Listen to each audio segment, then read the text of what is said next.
नमस्कार। My self doctor Seema Sharma, assistant professor SG government college Beawar. आज हम सहभागी अवलोकन का अर्थ, परिभाषा, उसके गुण दोष आदि के बारे में पढ़ेंगे। सहभागी अवलोकन का अर्थ और परिभाषा पढ़ते हैं हम पहले। सहभागी अवलोकन करने के लिए अवलोकनकर्ता उस समूह अथवा समुदाय में जाकर रहने लगता है जिसकी सामाजिक घटनाओं का वह अध्ययन करना चाहता है।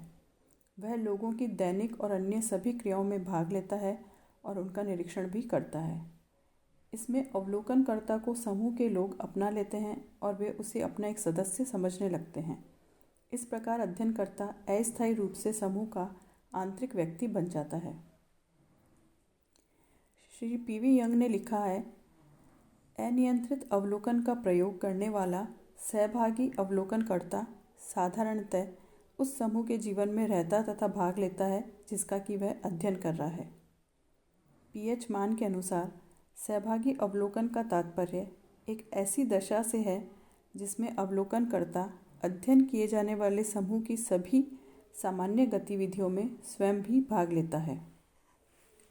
उपयुक्त परिभाषाओं से स्पष्ट है कि सहभागी अवलोकन में अवलोकनकर्ता अध्ययन किए जाने वाले समूह में रहता है और उसका एक अंग बनकर ही तथ्यों का संकलन करता है।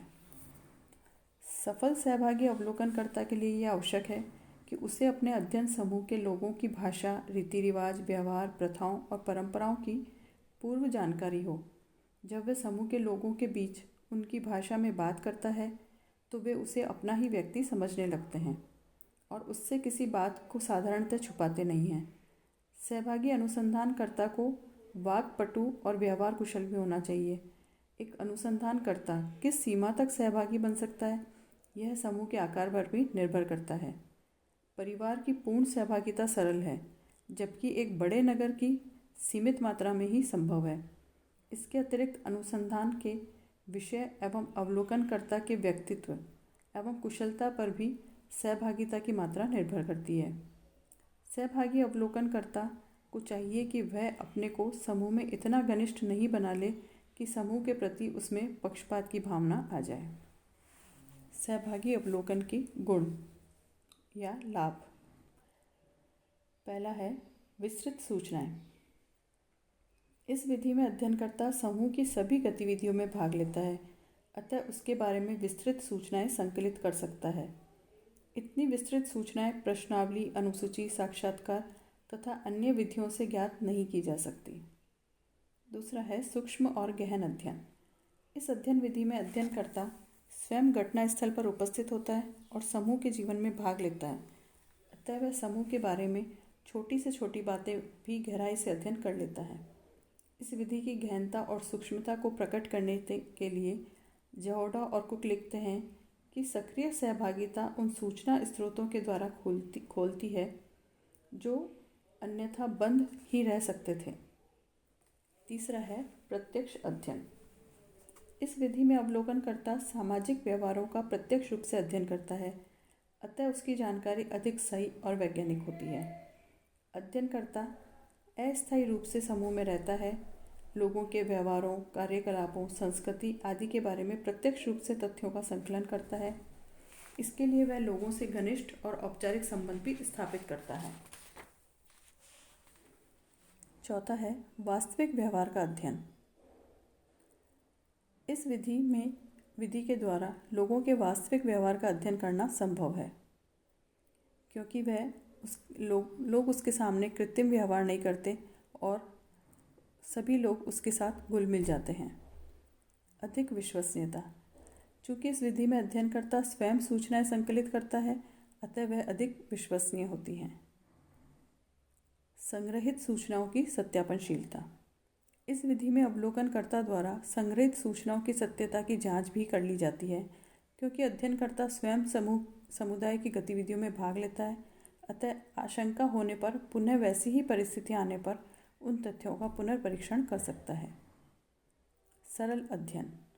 चूँकि सहभागी अवलोकन में अवलोकनकर्ता समूह का सदस्य बन जाता है, उस पर संदेह और अविश्वास नहीं किया जाता, अतः वह बिना रोक टोक के समूह के सभी कार्यक्रमों में भाग लेता है और सरलता से उनका अध्ययन कर सकता है।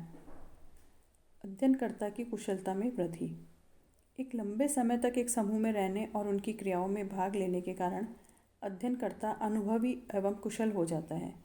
उसमें प्रत्येक स्थिति को समझने की क्षमता पैदा हो जाती है। स्वयं अवलोकनकर्ता सामुदायिक जीवन का एक दर्पण। सहभागी अवलोकनकर्ता स्थानीय समूह के साथ इतना घुल मिल जाता है कि वह स्वयं भी समूह के अन्य सदस्यों की भांति ही व्यवहार करने लगता है। उसका व्यवहार अवलोकित किए गए समूह का प्रतिनिधित्व करता है, अतः उसके व्यवहार से ही समूह के बारे में कई सूचनाएं प्रकट हो जाती हैं। अब सहभागी अवलोकन के कई दोष और सीमाएं भी हैं जिनके बारे में हम जानेंगे। पहला है, पूर्ण सहभागिता संभव नहीं। एक क्षेत्रीय कार्यकर्ता कुछ व्यावहारिक कारणों से अध्ययन किए जाने वाले समुदाय के जीवन में कभी पूर्णतः भाग नहीं ले सकता। कई बार यह कहा जाता है कि कैदियों या वेश्याओं के अध्ययन में अध्ययनकर्ता उनके मध्य रह तो सकता है, किंतु उनकी मनोवृत्तियों, आदतों आदि को अपने में विकसित करना कठिन है। इसी प्रकार से जनजातियों के अध्ययन के दौरान उनके रीति रिवाजों के अनुसार ही रहना एक अध्ययनकर्ता के लिए सामान्यतः संभव नहीं है। इन कठिनाइयों के कारण ही रेडिन और हर्स्कोविस्ट ने अमेरिकन समाज वैज्ञानिकों को इस प्रविधि को अव्यावहारिक मानते हैं। दूसरा है, वैश्विकता का अभाव। अध्ययन किए जाने वाले समूह में निवास करने के कारण अध्ययनकर्ता में समूह के प्रति वफादारी, आत्मीयता, सहयोग और लगाव की भावना उत्पन्न हो जाती है, अतः वह निष्पक्षतापूर्वक तथ्यों का संकलन नहीं कर पाता।